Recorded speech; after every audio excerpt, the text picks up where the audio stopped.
Graça e paz do Senhor Jesus. Eu estou muito feliz, muito contente por estar aqui nesse domingo, nessa noite, para celebrar juntamente com os irmãos este culto de louvor e adoração ao nosso Deus. Eu digo feliz, irmãos, porque para nós é um grande privilégio podermos fazer uso da palavra de Deus, poder falar em nome de Jesus.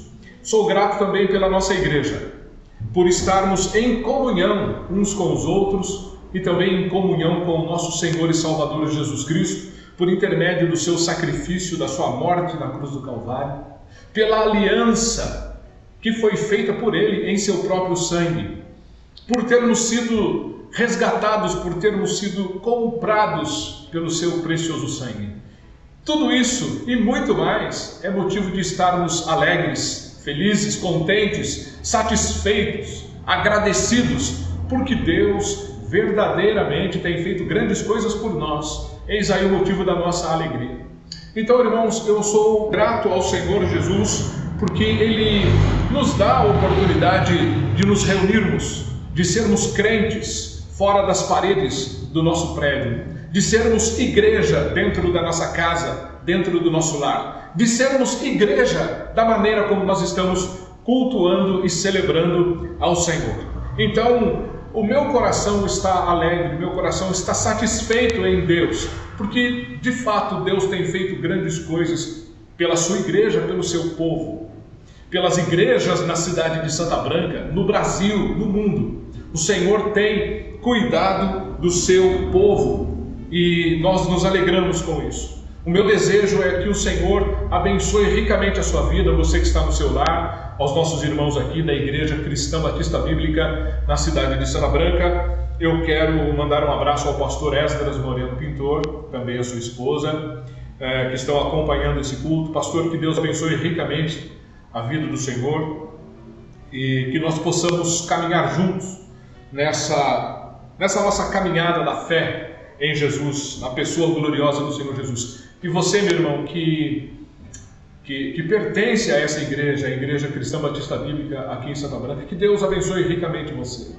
Que nós possamos fazer a missão, que nós possamos cumprir a missão, que nós possamos proclamar o Evangelho de Jesus nessa cidade. Eu sei que nós temos feito isso. Eu acho que nós possamos continuar com a graça e a presença do Espírito Santo nas nossas vidas. Porque esse é o desejo de Deus para a sua igreja. Foi por isso que o Senhor Jesus comprou a sua igreja, nos resgatou do poder do pecado. E na noite de hoje eu vou estar falando exatamente sobre isso. Sobre a questão, aliás, eu vou continuar o assunto do domingo passado, em que eu iniciei falando no domingo passado na carta do apóstolo João, na sua primeira epístola, e eu vou continuar na noite de hoje, nessa oportunidade.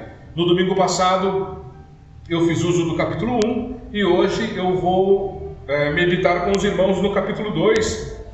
E eu desejo que Deus, por intermédio do seu Espírito Santo, fale aos nossos corações, nos orientando, nos edificando na pessoa de Jesus e na sua bendita palavra. Eu quero neste momento orar e quero convidar você que está na sua casa, me acompanhando aí pelo Facebook, talvez pelo YouTube também, porque esse vídeo está sendo transmitido lá no Facebook. Então, que o Senhor, que você seja abençoado neste momento, e eu quero convidá-lo a orar, a acompanhar essa oração, pedindo a Deus que me oriente na sua palavra, me use por sua infinita bondade e misericórdia. Como eu disse no domingo passado, eu iniciei a primeira epístola de João. Hoje eu vou para o segundo capítulo e, claro, obviamente que eu não vou esgotar o assunto. Quem sou eu para algo tão maravilhoso como isso? Como é que nós poderíamos esgotar a palavra de Deus se ela é uma fonte que jorra do trono de Deus para o seu povo, né? Ninguém seria capaz de algo assim. Então, meus irmãos, vamos orar neste momento, dando início ao nosso culto de celebração ao nosso Deus. Pai Celestial, eu agradeço ao Senhor em nome de Jesus, pela oportunidade que o Senhor nos concede de estarmos reunidos como igreja do Senhor, e por estarmos na Tua presença, por termos a Tua palavra em nossas mãos. Obrigado, Senhor, pela liberdade que o Senhor nos dá. Obrigado por Tua graça, pela presença do Espírito Santo, pela ação do Espírito Santo em nossas vidas, que nos exorta, que nos desperta, que chama a nossa atenção, que nos incomoda, para que sejamos homens e mulheres, jovens e crianças, cada dia mais dedicados ao Senhor, cada dia mais comprometidos com a causa do Evangelho, com a Tua palavra. E eu lhe peço, Pai, em nome de Jesus, que o Senhor nos oriente, que o Senhor nos edifique, que o Senhor traga maturidade à vida da igreja, para que possamos com alegria servirmos ao Senhor. O Senhor é um Deus maravilhoso, o Senhor é um Deus de graça, de amor, de misericórdia, de bondade. E nós sabemos pela revelação da Tua palavra que o Senhor tem para conosco as Tuas preciosas bênçãos, preparadas, separadas para nós. Obrigado, Senhor. Não somos merecedores, mas agradou o Senhor em nos dar o reino por intermédio do Senhor Jesus Cristo. Na noite de hoje, ó Pai, fala conosco por intermédio da ação do Espírito Santo. Nós precisamos do Senhor. Nós precisamos ser corrigidos. Nós precisamos ser limpos pela lavagem regeneradora da Tua palavra e do sangue precioso de Jesus. Ó Pai, em nome de Jesus, edifica-nos, Senhor. Perdoa os nossos pecados, para que sejamos homens, mulheres, jovens e crianças agradáveis a Ti. Assim eu oro, ó Pai, e Te agradeço em nome de Jesus. Em nome de Jesus. Meus irmãos, eu quero fazer uma leitura, neste momento, de um salmo. Salmo de número 23. Salmo de número 23. Um dos salmos mais conhecidos no mundo é este. Talvez o mais conhecido entre os salmos é este. Salmo de número 23, que fala do bom pastor. E a palavra do Senhor no versículo 1 diz assim: O Senhor é o meu pastor, nada me faltará. Ele me faz deitar em pastos verdejantes, guia-me para as águas tranquilas, renova a minha alma, guia-me pelas veredas da justiça, por amor do seu nome. Quando eu tiver de andar pelo vale da sombra da morte, não temerei mal algum, porque Tu estás comigo, Tua vara e Teu cajado me tranquilizam. Preparas para mim uma mesa diante dos meus inimigos. Unges a minha cabeça com óleo, o meu cálice transborda. Bondade e misericórdia certamente me seguirão todos os dias da minha vida, e habitarei na casa do Senhor para todo o sempre. Que maravilha, irmãos! Que coisa maravilhosa fez o bom pastor por nós. O Senhor Jesus disse isso: eu sou o bom pastor dá a vida pelas suas ovelhas. Nós fomos alcançados pela bondade do Senhor. Nós fomos alcançados pela misericórdia, pelo amor, pela compaixão. E na noite de hoje é sobre isso que eu vou falar com os irmãos. Eu iniciei no domingo passado falando sobre o nosso dever e a nossa responsabilidade de pensarmos na questão do pecado.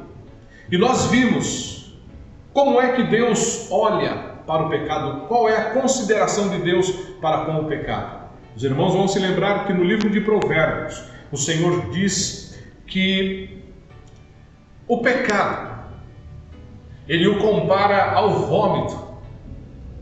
E o pecador como o cão que volta ao seu próprio vômito. Que tristeza!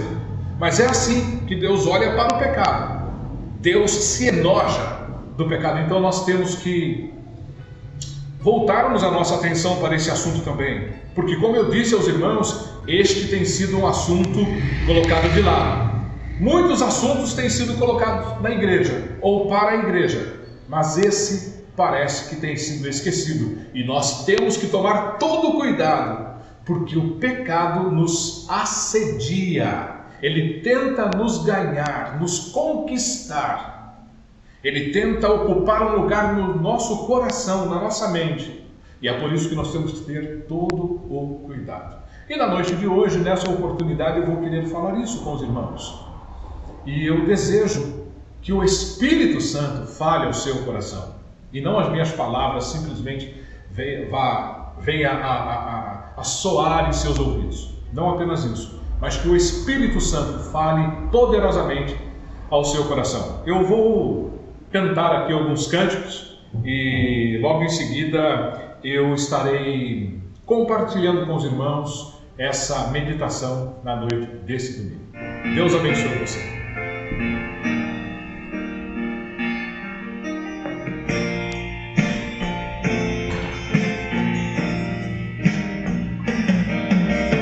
Ao sentir o mundo ao meu redor,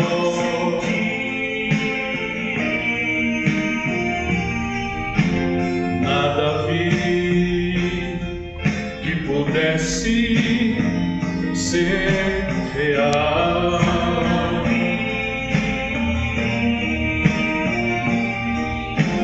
Percebi que todos buscam paz, porém em vão, pois naquilo que procuram não há solução.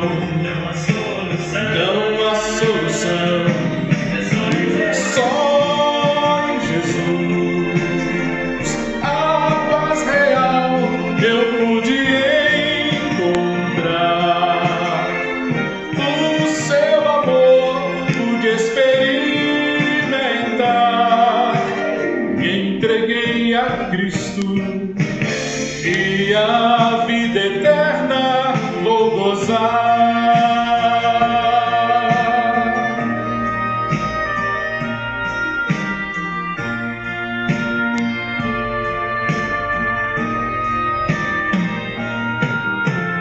Posso ver que você não é feliz.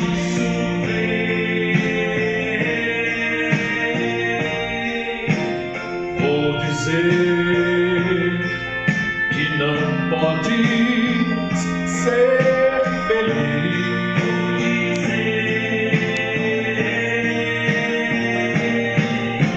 se continuar a procurar em vão, em caminhos que não trazem solução, não trazem solução.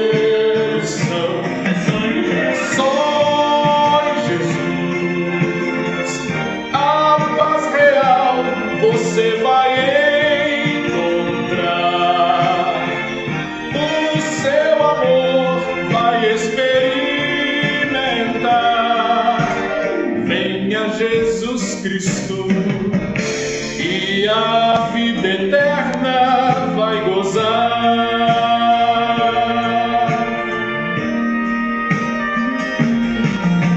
Só em Jesus a paz real você vai encontrar. O seu amor vai experimentar. Venha Jesus Cristo e a vida eterna vai gozar.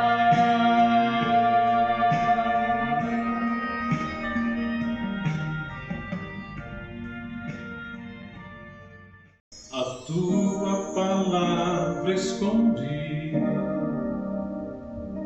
guardada no meu coração, pra eu não pecar contra ti, Senhor. A tua palavra escondi,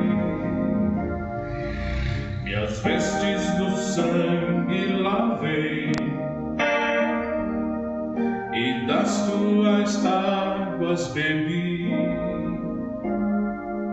pra ser ser uma oferta agradável a ti, minha vida a ti consagrei. Meus dons e talentos são pra te servir, meus dons preciosos são teus. Não vejo razão na minha vida sem ti, tu és meu Senhor e meu Deus. Assim como o fogo refina o ouro, vem tua obra em mim completar, até que o mundo possa ver tua glória em meu rosto brilhar. A tua palavra escondi, guardada no meu coração, pra eu não pecar contra ti, Senhor. A tua palavra escondi, minhas vestes no sangue lavei, e das tuas águas bebi, pra ser uma oferta agradável a ti, minha vida a ti consagrei. Meus dons e talentos são pra te servir, meus dons preciosos são teus. Não vejo razão na minha vida sem ti, tu és meu Senhor e meu Deus. Assim como o fogo refina o ouro, vem tua obra em mim completar,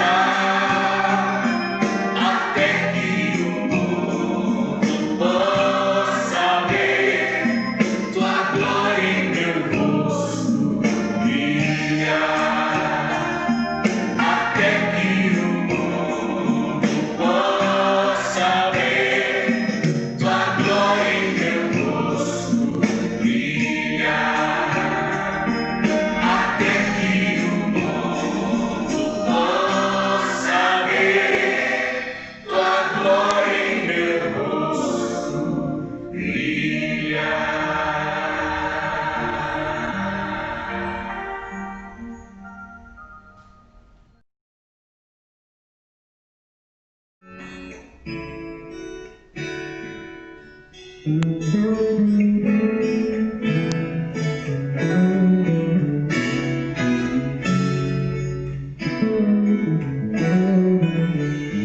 Quero dar o melhor de mim,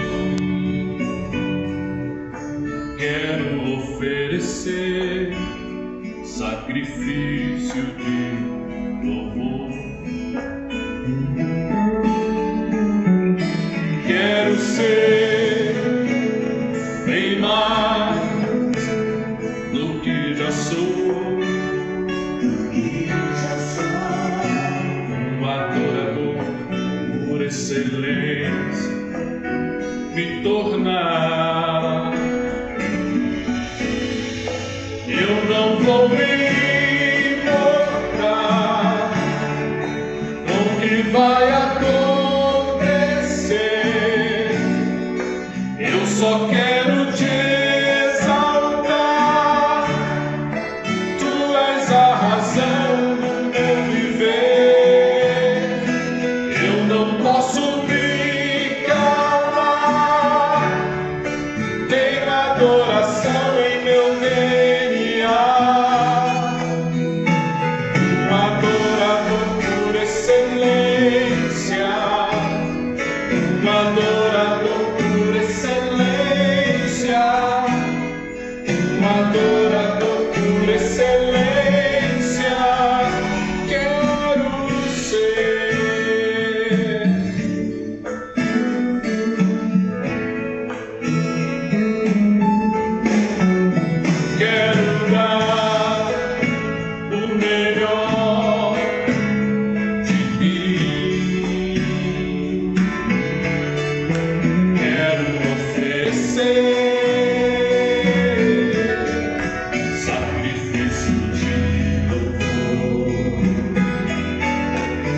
quero ser bem mais do que já sou.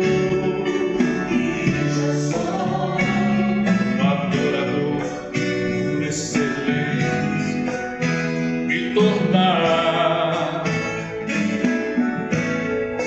Eu não vou me importar com o que vai acontecer. Eu só quero te exaltar.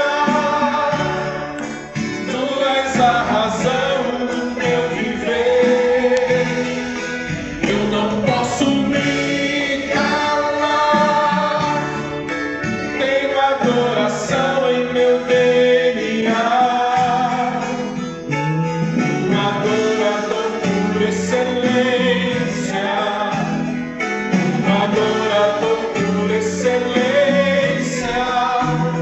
Um adorador por excelência. Quero ser um adorador por excelência. Um adorador por excelência. Um adorador por excelência. Quero ser.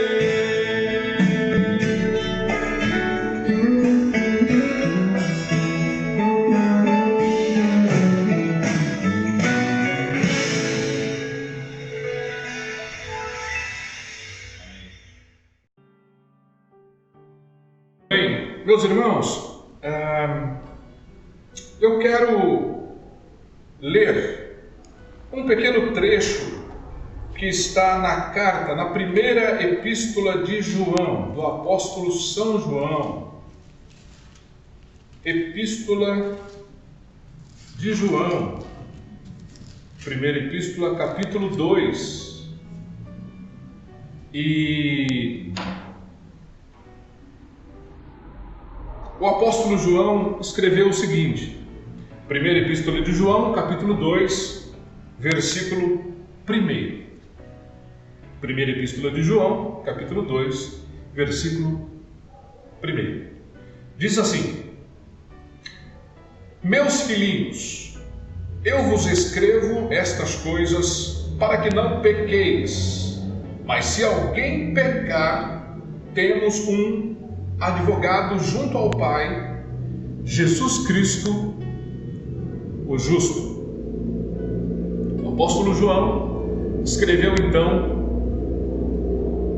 às igrejas que estavam na região da Ásia Menor, e a sua carta, pelo mover, pelo agir e pela vontade do Espírito Santo, essa carta tem tudo a ver conosco, com a igreja de Cristo Jesus hoje. E o apóstolo João diz àqueles irmãos: não pequeis, não pequem, não pequem. Contudo, se alguém pecar, temos um advogado junto ao Pai, Jesus Cristo, o justo. Ele continua no versículo 2 dizendo que Jesus é a propiciação pelos nossos pecados, e não somente pelos nossos, mas também pelos pecados de todo o mundo. O que João está dizendo é o seguinte: não pequem. Deixa eu pegar a minha água aqui, irmãos. Meu copo com água. O que o apóstolo João está dizendo? Não pequem. Porém, se acontecer de pecarmos, nós temos diante de Deus um advogado, Jesus Cristo, o justo. Ele é a oferta de Deus pelo nosso pecado. É Ele. Ele pagou o nosso pecado. Ele pagou a nossa dívida e intercede por nós diante do Senhor nosso Deus.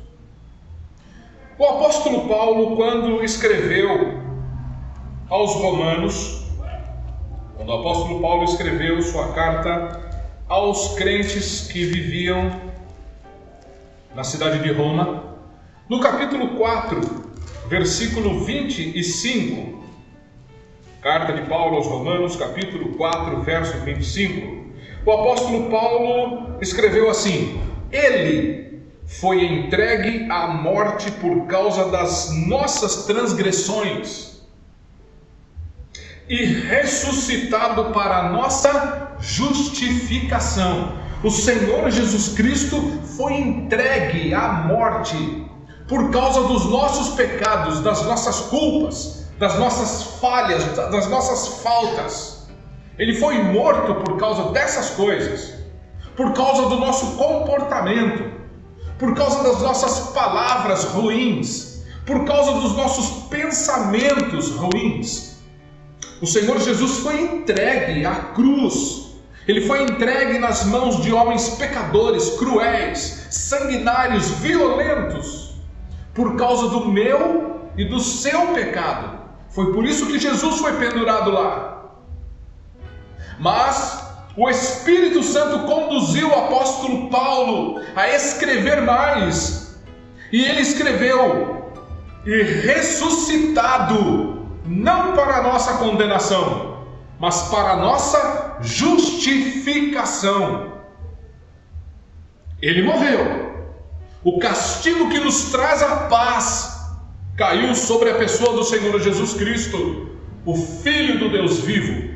E sobre nós caiu a sua justificação, a sua misericórdia. Que glorioso, irmãos! Que verdade gloriosa! Que verdade transformadora, libertadora para as nossas vidas, nós que somos homens e mulheres pecadores. Você reconhece que é um pecador, que é uma pecadora? Com certeza. Porque a luz do Evangelho de Jesus revela isso para nós. Somos pecadores.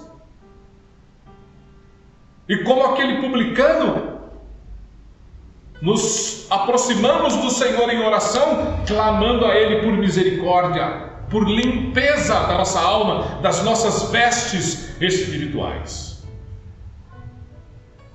No entanto, meus irmãos, por mais estranho e controverso que possa parecer, nós vivemos em meio a um mundo religioso. Por mais estranho que isso possa parecer, nós vivemos em meio a um mundo muito religioso. Um mundo onde até mesmo aquelas pessoas mais devassas pronunciam o bom nome de Deus como se isso fosse a coisa mais normal do mundo. Eu estou me lembrando agora aqui, que há 2 anos atrás, nas Olimpíadas do Rio de Janeiro, um amigo meu, um missionário, morador da cidade de São José dos Campos, chamado Jefferson, ele foi auxiliar um missionário que mora em uma das favelas do Rio de Janeiro. E essa favela, na qual ele passou alguns dias, porque ficou hospedado, ele, a esposa e mais 3 irmãos, 3 amigos da igreja, missionários também, eles ficaram hospedados na casa desse pastor lá no Rio de Janeiro, nos dias das Olimpíadas do Rio de Janeiro. E ele disse que percebeu algo estranho. Em um dos dias em que ele estava andando com o pastor lá na favela, descendo, indo para a região dos jogos, né? Enquanto ele estava descendo, ele passou frente a um barraco na favela e lá dentro haviam alguns traficantes. E um dos traficantes lá dentro reconheceu o pastor que estava passando lá na rua e chamou pelo seu nome: pastor, chega aí. E o pastor disse: olha, gente, não se preocupa não, vamos entrar lá. E eles entraram naquela sala, né, onde estavam reunidos alguns traficantes. E ele disse que sobre a mesa haviam diversas armas, fuzis, armas de fogo. E haviam vários homens ali dentro. E eles estavam organizando o serviço do tráfico naquele dia. E o interessante é que, embora aqueles homens estivessem cometendo crimes, eles conversaram com o pastor e pediram para que o pastor orasse por eles. Olha, não é estranho isso? Pois é esse o mundo onde a igreja vive. Um mundo devasso, porém religioso. Uma religião morta, não é uma religião firmada na pessoa do Senhor Jesus Cristo. Vale lembrar, meus irmãos, que a religião simplesmente não nos leva a nada, além da prática das obras que em nada podem nos ajudar para com Deus. Nem tampouco podem ser eficazes para sequer nos aproximar do Senhor.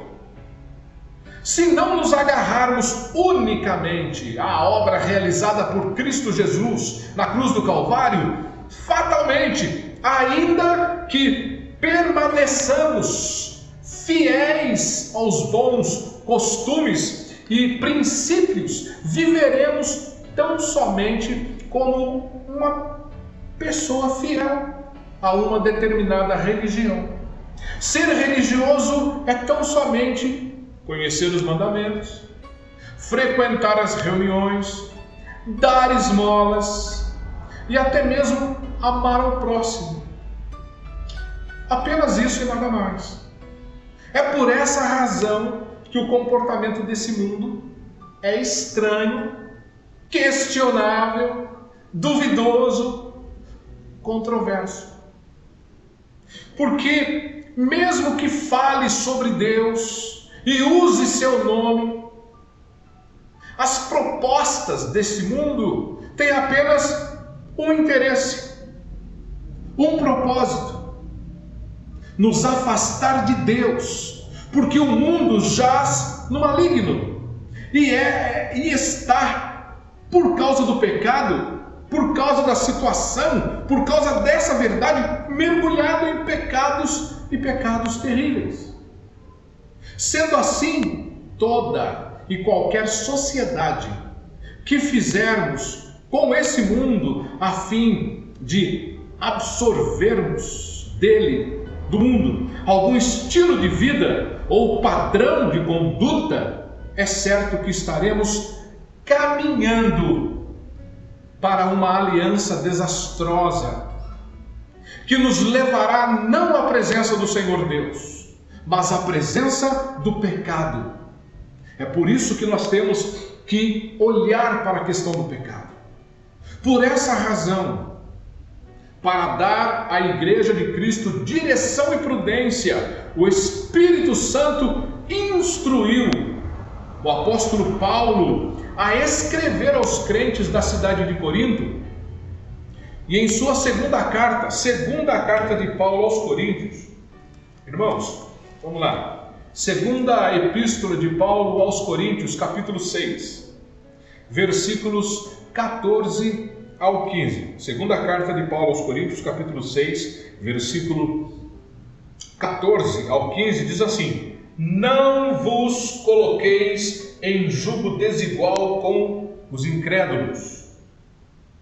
Pois que sociedade tem a justiça com a injustiça? Que comunhão entre luz e trevas? Que harmonia entre Cristo e Belial? Que parceria tem o crente com o incrédulo, com o infiel? O apóstolo Paulo advertiu a igreja que estava na cidade de Corinto para que tomasse cuidado com respeito à aliança que ela estava fazendo com o sistema, com o modo de pensar do mundo. Por se associarem aos padrões, às religiões e filosofias desse mundo, milhões de pessoas creem que se fizerem isso ou aquilo, alcançarão de Deus alguma coisa. Quando em conformidade com a palavra de Deus, enquanto não olharem na direção de Cristo, a fim de reconhecerem ser Ele o único Salvador, não alcançarão nada. Nada. milhões, meus irmãos, milhões de pessoas estão vivendo iludidas e enganadas por um sistema religioso corrupto, cruel, que mente descaradamente, torcendo as Sagradas Escrituras para benefício próprio. Tem gente fazendo uso do Evangelho de Jesus tão somente para se tornar cada vez mais rico. Infelizmente, essa é uma grande verdade, triste e grande verdade. Um sistema religioso que visa o comercial, a barganha, as riquezas e reconhecimento desse mundo, o status, a fama e o poder.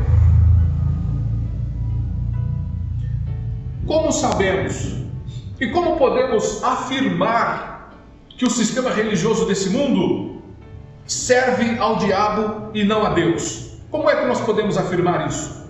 Como é que eu posso dizer uma coisa dessa? Irmãos, nós sabemos, porque ao olharmos para as Escrituras, encontramos o apóstolo João dizendo às igrejas da Ásia Menor e a nós também, que somos igreja de Cristo, o seguinte: primeira epístola de João,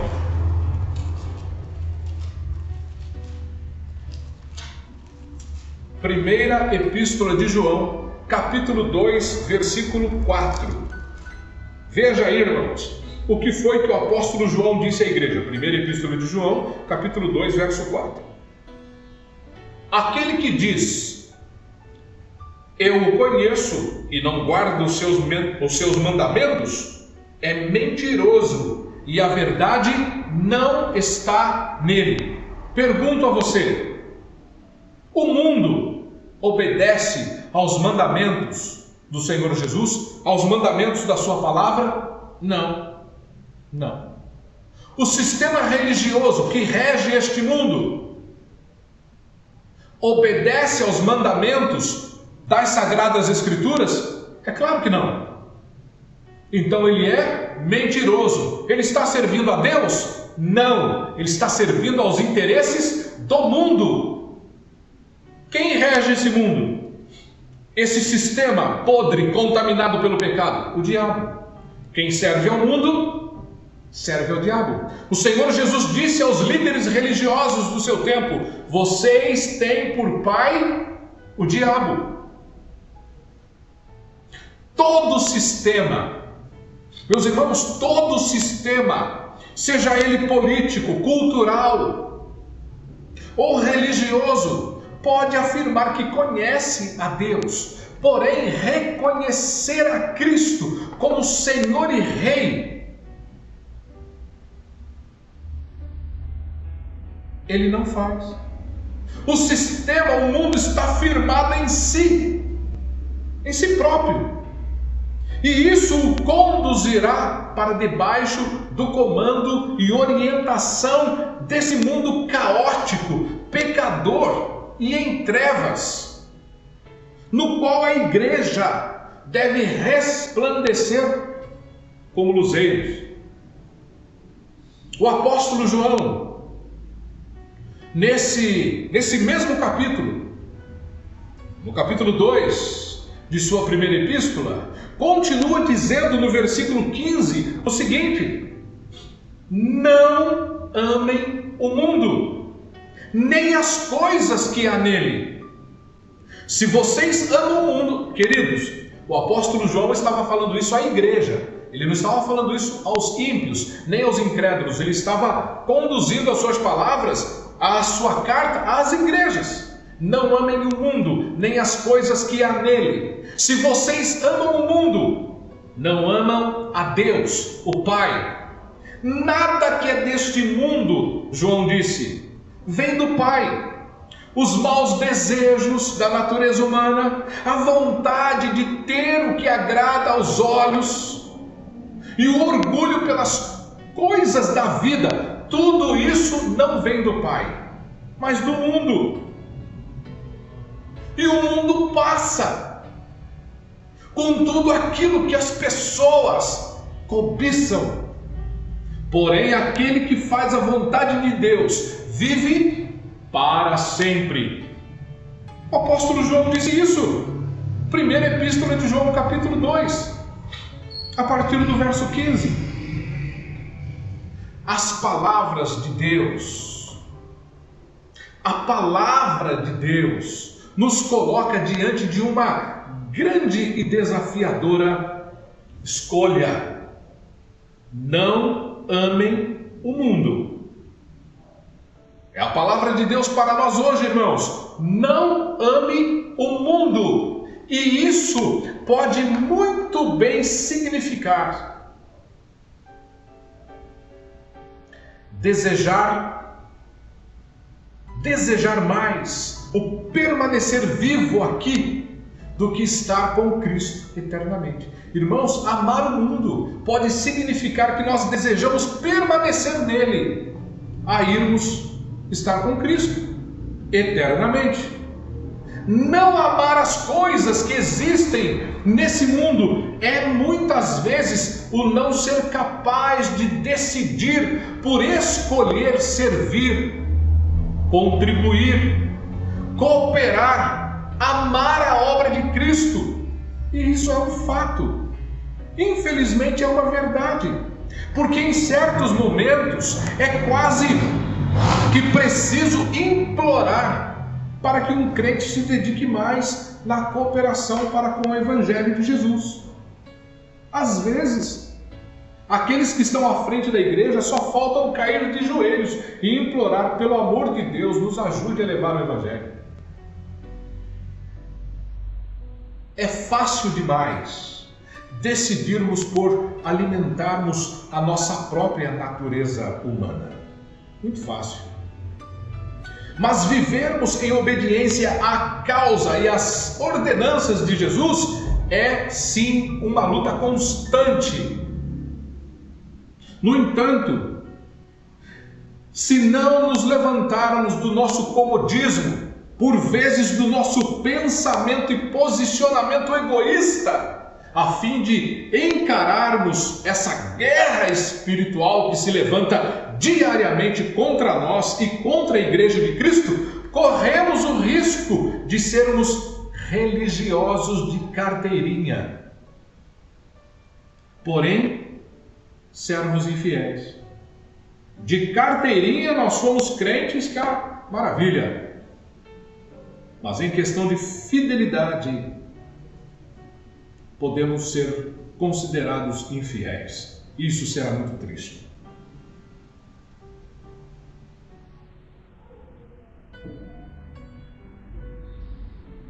Meus irmãos, há quem acredite que o movimento da igreja no Brasil vá bem. Há quem acredite e defenda isso. Porém, é inegável que a grande maioria daqueles que estão à frente da igreja, a Igreja de Cristo, tem procurado estreitar não só a amizade com o mundo, mas tem buscado de todas as maneiras criar uma aliança com o sistema. É só prestarmos atenção. No entanto, quando a igreja se junta com o mundo, já não é mais a igreja verdadeira, mas apenas um detestável produto misturado, um objeto de gozação e desprezo para o mundo e uma abominação para o Senhor. Um homem de Deus chamado A.W. Tozer escreveu que o cristianismo está tão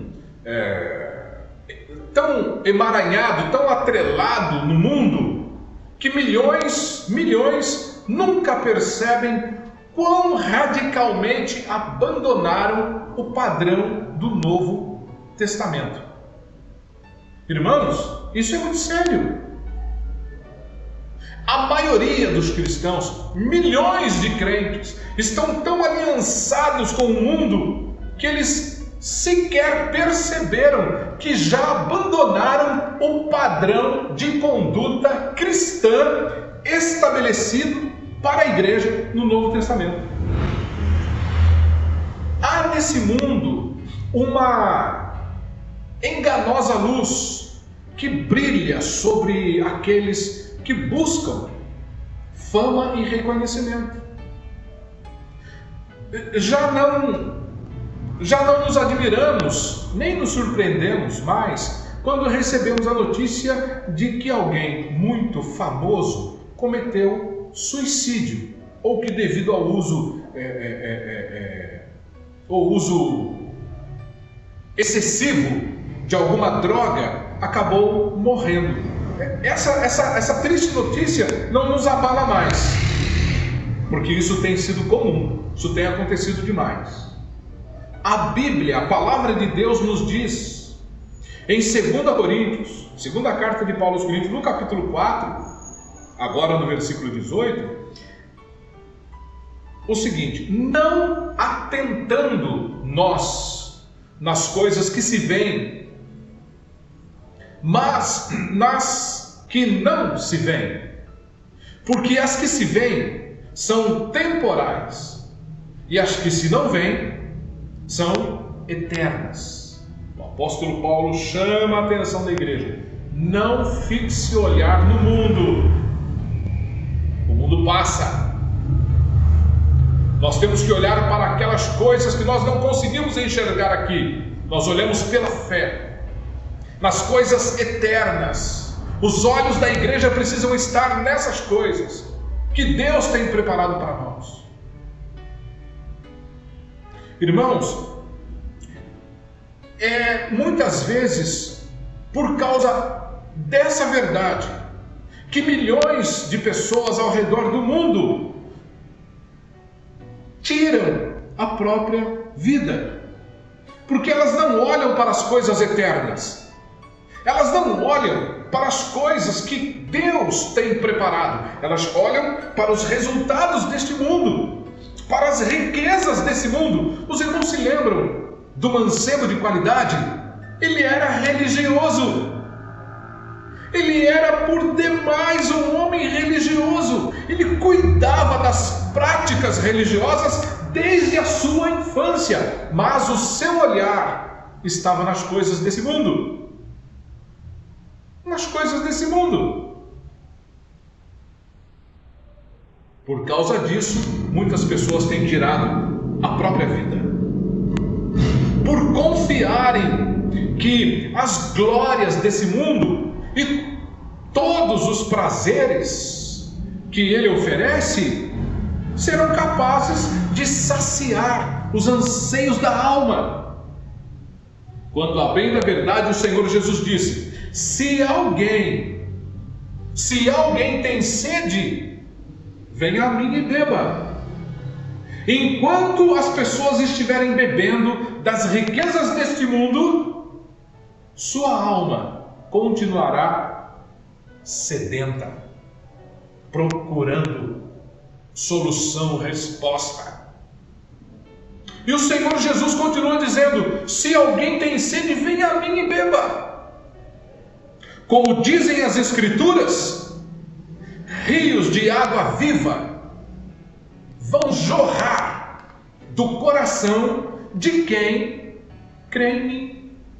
Rios de água viva fluirão do seu interior. Meus queridos irmãos, se existe alguém capaz de satisfazer todos os desejos do homem, esse alguém é Jesus. Porque o Senhor Jesus não apenas dá, Ele não apenas oferece aquilo que o ser humano precisa, mas sobretudo, o próprio Jesus vem habitar no homem por intermédio do seu Espírito Santo. E quando pela fé o homem ou a mulher o recebem, cumpre-se nessa pessoa as palavras de Jesus: do seu interior fluirão rios de água viva. o pecado impede que isso aconteça. Por que é necessário que olhemos mais de perto para a questão do pecado, se somos igreja de Cristo, se somos salvos por Jesus, mediante o seu sacrifício na cruz do Calvário? Se já somos salvos, por que nós precisamos olhar para a questão do pecado? É necessário, porque embora seja verdade que Cristo tenha na cruz vencido a morte e o pecado, ele, o pecado, não desistiu. E até que seja vencido de uma vez por todas, não desistirá de seduzir a humanidade, principalmente os eleitos de Deus. E os eleitos de Deus, até os eleitos de Deus. O pecado continuará a sua batalha, a sua luta para seduzir o crente a que aceite e o sirva, abrindo espaço no seu coração para a morada do pecado. É por isso que, mesmo salvos em Cristo Jesus, nós precisamos olhar com mais atenção a questão do pecado, porque o pecado seduz. O pecado não dói, meus irmãos. O pecado não dói, ele não fere a nossa alma. O escritor, quando escreveu a epístola aos Hebreus, eu quase disse apóstolo Paulo aqui, olha. O escritor, quando escreveu a carta aos Hebreus, no capítulo 12, irmãos, vamos lá, Hebreus capítulo 12, vamos ver se eu estou certo. Hebreus capítulo 12, verso 1 diz assim: portanto, também nós, rodeados de tão grande nuvem de testemunhas, depois de eliminar tudo o que nos impede de prosseguir e o pecado que nos assedia, corramos com perseverança a corrida que nos está proposta. Olha o pecado aí. Qual é o trabalho do pecado? Entre aspas, qual é o ministério do pecado? Nos assediar, nos seduzir. Portanto, nós também, visto que temos a rodear-nos tão grande nuvem de testemunhas, desembaraçando-nos de todo o peso e do pecado que tenazmente nos assedia, corramos com perseverança a carreira que nos está proposta. A carreira que foi colocada pelo Senhor à nossa frente. Essa é a proposta.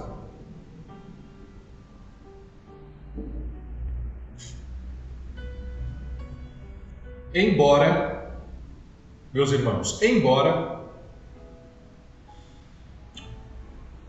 algumas traduções e versões da Bíblia, encontramos o texto dizendo o pecado que tão de perto nos rodeia, ou aqueles pecados que se enroscam tão fortemente em nossos pés e nos derrubam, ou também do pecado que nos envolve.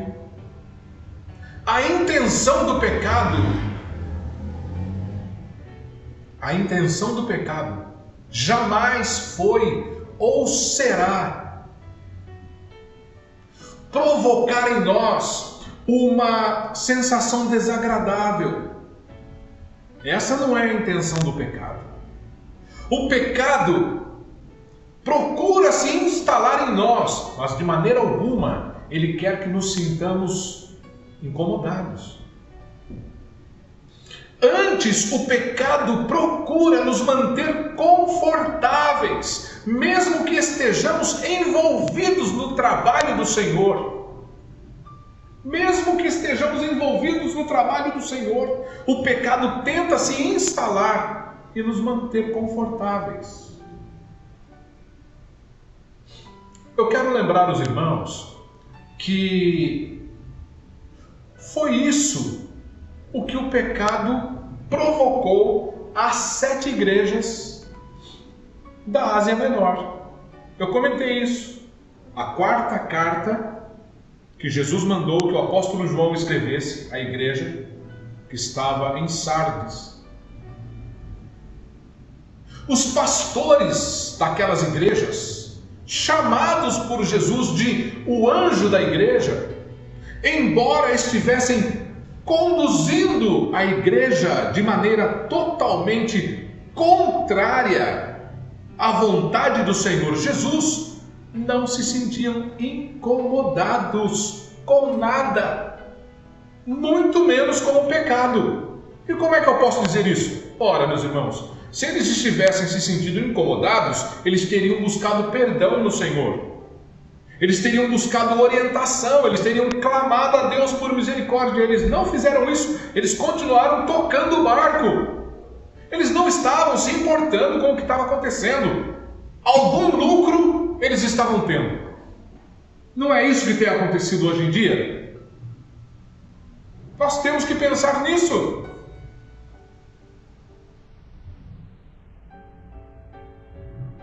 Irmãos, se nós, crentes em Jesus,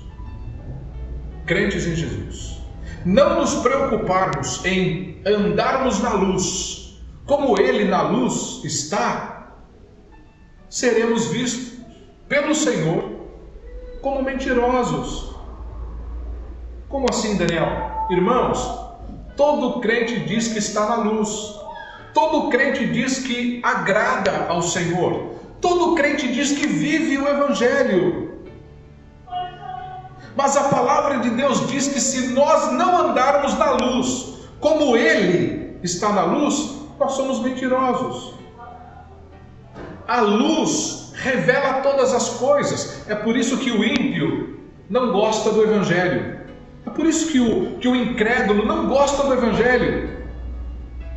Porque o ímpio quer viver da sua maneira, do jeito que ele acha melhor. O ímpio não quer ser incomodado, ele não quer que os seus segredos sejam revelados. Mas quando nós nos colocamos debaixo da luz de Cristo, a luz revela todas as coisas. Você tem problema com isso? Você tem algum problema de ir a Jesus, dobrar os seus joelhos e dizer: Senhor, me perdoa, eu pequei? Não, eu tenho certeza que você não tem problema com isso, porque você não tem medo da luz de Cristo. Nós temos prazer na luz do Senhor. Nós queremos que a luz de Cristo brilhe cada dia mais intensamente sobre a nossa vida. O ímpio não. O ímpio quer manter os seus segredos muito bem escondidos. Todos aqueles, meus irmãos, todos aqueles que já confessaram a Cristo como Senhor em suas vidas, devem andar em novidade de vida. E isso significa que devem andar na luz, como Ele, o Senhor Jesus, está na luz. E se no coração houver ainda sentimento faccioso, partidarista, parcial e egoísta, esse crente deve ir a Cristo e com oração e súplica pedir a Jesus que lhe dê um novo coração, uma nova mente, uma mente regenerada pelo Espírito Santo, porque no coração de um crente, no coração daquela pessoa que anda debaixo da luz do Evangelho, da luz da palavra e da luz de Cristo, não deve existir no coração facção, partidarismo, egoísmo, porque isso não provém de Deus, isso não desce do alto. Meus irmãos, eu não vou me demorar mais, Mas eu me lembro de que uma certa vez eu estava em uma reunião de líderes da igreja. E a pessoa que estava dirigindo aquela reunião, ele era um pastor auxiliar. Ele não era o pastor titular da igreja, ele era um pastor auxiliar. E eu me lembro muito bem que havia naquela reunião um irmão que fazia pouco tempo que estava trabalhando, que havia recebido a Cristo como Salvador. Tinha lá aproximadamente 1 ano. E era uma pessoa despertada para o trabalho de evangelismo, para a ação missionária. Então, ela estava participando. E esse que estava à frente, conduzindo aquela reunião, num determinado momento, ele disse que um crente não pode falhar. Um crente não pode errar. Um crente não pode pecar. E se isso vier a acontecer, essa pessoa precisa ser afastada de todos os cargos, ou do cargo que exerce na igreja, e nunca mais deve receber a oportunidade de liderar a igreja.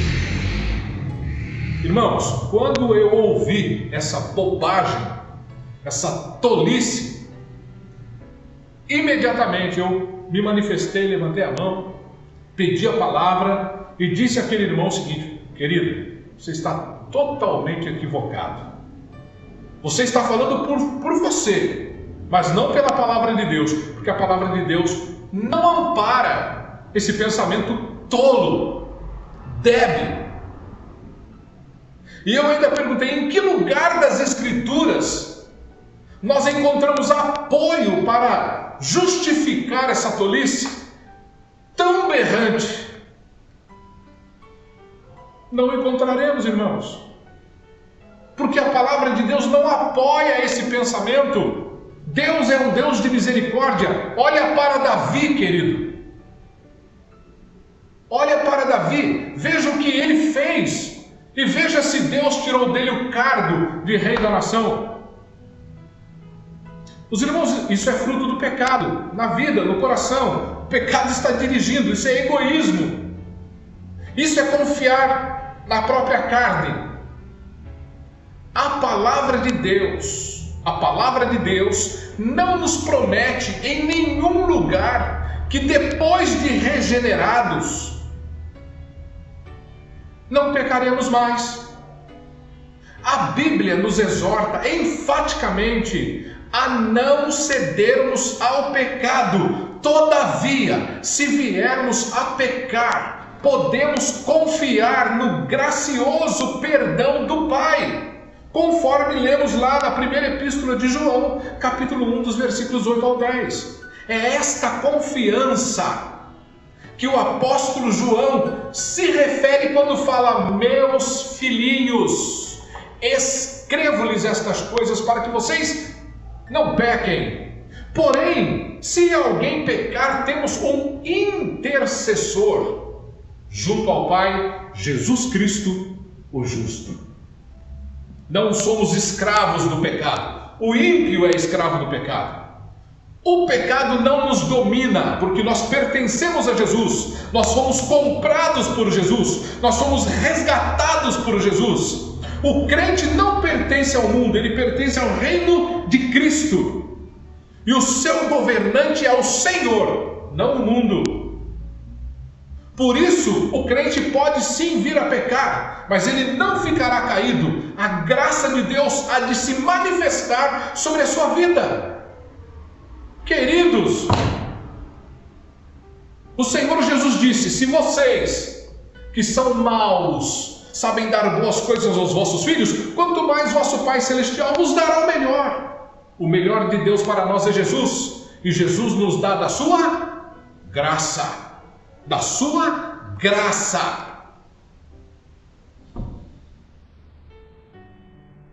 Carta de Paulo aos Romanos, capítulo 7, dos versículos 18 ao 25, nós podemos ler o apóstolo Paulo escrevendo assim: porque eu sei. Irmãos, muitos pastores precisam aprender, muitos crentes precisam aprender essa verdade do apóstolo Paulo. O apóstolo Paulo, Aos Romanos capítulo 7, a partir do verso 18, ele diz assim: porque eu sei que em mim, isto é, na minha carne, no meu corpo, na minha mente, não habita bem algum. E com efeito, o querer está em mim. Todos nós queremos adorar a Deus, servir a Deus, praticar as boas obras, servir a Deus com alegria, com interesse de coração. O apóstolo Paulo também queria. Mas o que ele disse? Mas não consigo realizar o bem. Não é essa a nossa luta, meu querido? Porque não faço, disse Paulo, eu não faço o bem que quero, mas o mal que não quero, esse faço. Não é isso que acontece conosco em certos momentos? É isso. Essa é a nossa luta, irmãos.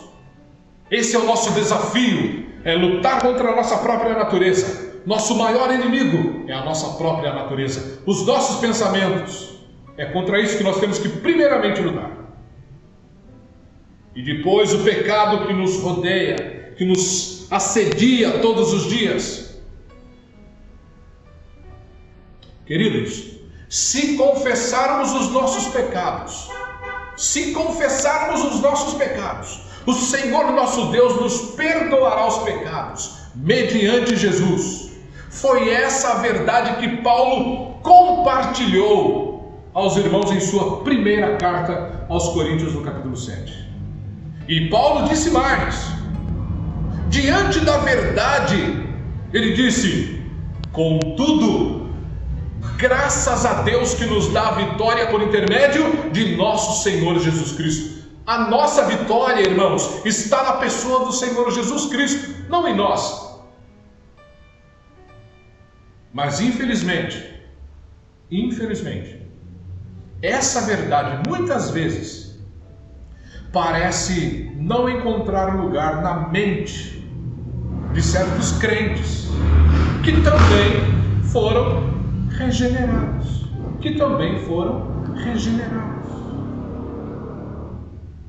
Eu termino dizendo o seguinte, meus irmãos.